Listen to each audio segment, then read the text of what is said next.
A gente falou essa semana aqui no Comunidade sobre a programação neurolinguística. Hoje nós vamos falar como ela pode ser aplicada quando se fala em felicidade. Esse é o tema do quadro Ciência da Felicidade de hoje.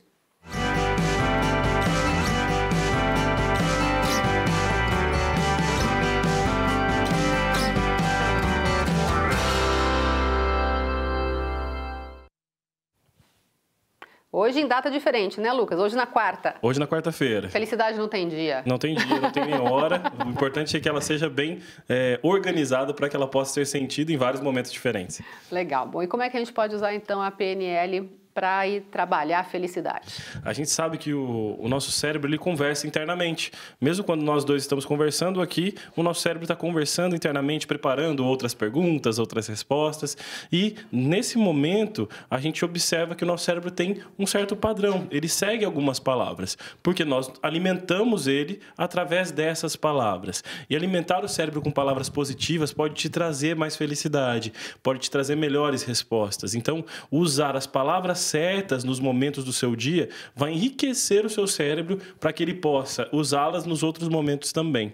Eu costumo dizer que se você usa palavras negativas durante o dia todo, é quase impossível dar uma resposta positiva quando alguém pergunta: e aí, você gosta de você mesmo? Se você só fala palavras negativas, nem de você mesmo você não consegue gostar. Então, programar-se, de maneira neurolinguisticamente é o que você pode fazer para se tornar mais feliz e ter boas respostas em vários momentos. Agora, Lucas, a gente tem, às vezes, momentos, por mais que a gente tente ser autoastral, já acordar dando bom dia para o passarinho, para todo mundo, tem alguns dias, e eu falo até em relação às mulheres que às vezes estão num período de TPM e tal, que parece que quando a gente está sozinha, as informações ruins acabam entrando, na cabeça da gente, a gente está com os hormônios meio alterados, daí, cai um copo d'água, a gente chora, como é que dá para trabalhar isso justamente para fazer esse efeito?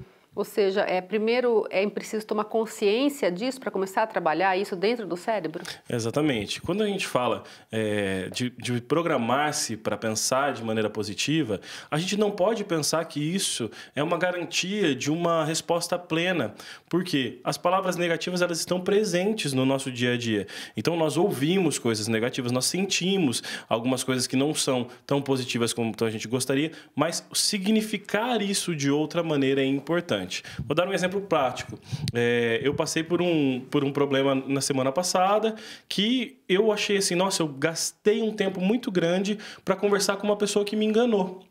E eu falei, isso não é positivo, né? Eu perdi um tempo da minha semana. 2 dias depois, pensando sobre o fato, eu falei, olha, isso serve para que eu possa apreender que, para algumas pessoas, eu não posso dar um tanto de tempo desse da minha vida. Então, a gente saber significar positivamente, mesmo que depois.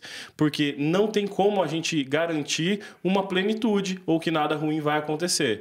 Mas tem como, sim, treinar-se para que nos momentos ruins a sua resposta seja positiva. Um exemplo, uma fechada no trânsito. Se você está acostumado numa fechada de trânsito xingar, o seu cérebro automaticamente vai fazer isso. Só que como você faz com alguém que você não conhece, às vezes você xinga de dentro do carro ou às vezes você xinga mentalmente.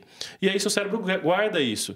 Aí você chega à noite, perto de uma pessoa que você tem intimidade, essa pessoa te fala alguma coisa e aí seu cérebro solta aquela palavra negativa. Porque quando estamos próximos às pessoas que temos intimidade, nós nos controlamos menos, nós nos sentimos tão mais à vontade que nós somos menos conscientes e mais emocionais. É por isso que às vezes o marido, trata a esposa, às vezes, de uma forma não tão legal quanto ele trata o melhor amigo dele? Exatamente. Às vezes o marido passa o dia inteiro se controlando em relação a outras pessoas. E ao invés dele se treinar para tratar bem essa pessoa à noite, ele se controla. Então acontece algo de manhã, ele pensa, nossa, que horror, que isso. E ele vai pensando palavras negativas durante todo o dia dele. Só que ele não fala para as pessoas porque ele não tem intimidade. Ele pensa, tem vontade de bater nessa pessoa. E aí, à noite, quando ele encontra a esposa, ele fala tudo isso para a esposa e a esposa não sabe nem de onde veio. Então, ele explode com a esposa. Ele explode.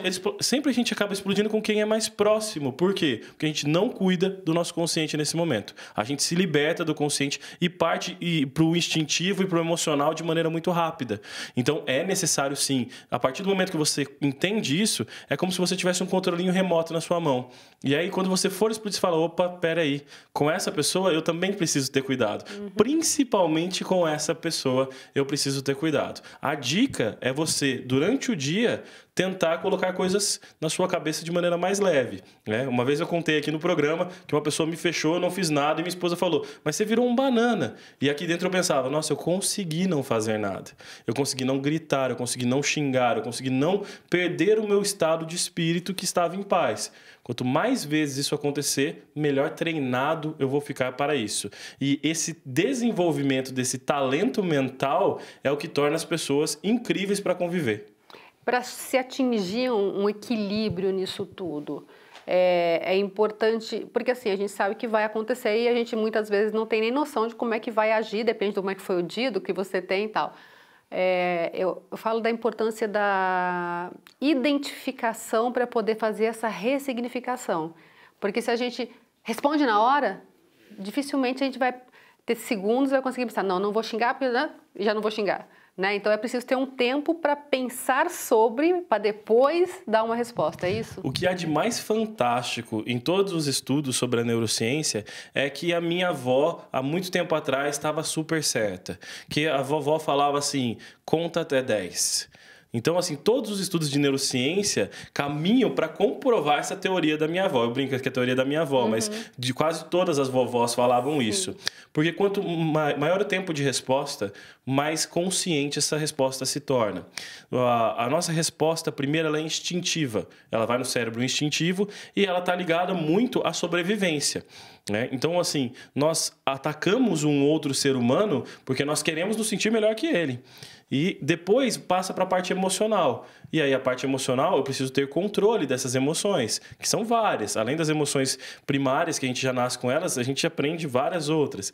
Mas o consciente é a parte mais demorada de acessar. Então, o primeiro treino que a gente tem que fazer é o contar até 10. É um treino absolutamente simples, mas que começa a ter resultado a longo prazo. Porque daí você pode escolher como reagir, né? Exatamente, é você ter a liberdade de escolha. Nós só somos considerados seres pensantes porque nós temos o córtex frontal, que é a parte que nos dá escolha.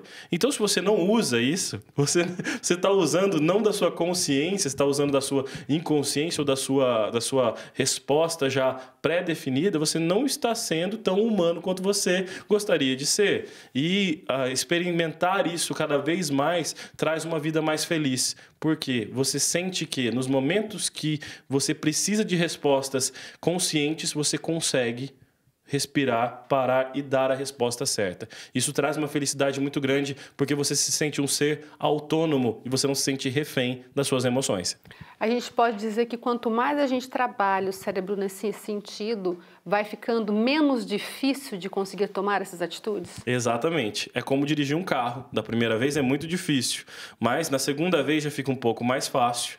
Na terceira vez fica um pouco mais fácil e vai chegar no momento que você consegue fazer isso de maneira automática, né? Isso se torna um talento seu. O que tem acontecido na nossa população é que muitas pessoas não buscam esse talento, que esse talento é colocado de lado. Eu busco talentos que possam fazer com que eu me mostre para as outras pessoas, mas não talentos que me mostrem quem eu sou. Não talentos que me levem a ser uma pessoa melhor. E esse talento de você conseguir conscientizar-se em momentos difíceis é um talento muito raro. Por isso, esse treinamento ele é muito extenso. Digamos que eu, Lucas, tenho 31 anos, então eu já aprendi durante esses 31 anos muitas coisas que estão plantadinhas aqui no meu cérebro. Algumas são árvores grandes. E eu preciso, para esse pensamento meu positivo cobrir essa árvore grande negativa, eu preciso treiná-lo a ponto que ele passe à altura do topo dessa árvore negativa que foi criada durante a vida. É um treino longo, é um treino extenso, mas é muito gratificante. Você acredita que as pessoas conseguem fazer isso sozinhas ou às vezes é preciso buscar ajuda para conseguir ter esse resultado mais satisfatório? É muito interessante a gente pensar no momento de equilíbrio. A gente tem um equilíbrio interessante quando a gente está feliz com o que a gente está fazendo, quando a gente está feliz com o que a gente tem no nosso dia a dia, quando a gente tem liberdade de fazer escolhas em relação ao nosso dinheiro, em relação ao nosso tempo. Então, quando você tem isso, que é raro, né? Quando você tem isso, você consegue se conscientizar mais facilmente. Porém, na maioria dos casos, as pessoas vivem num ritmo muito frenético. frenético e desacelerar já é algo difícil.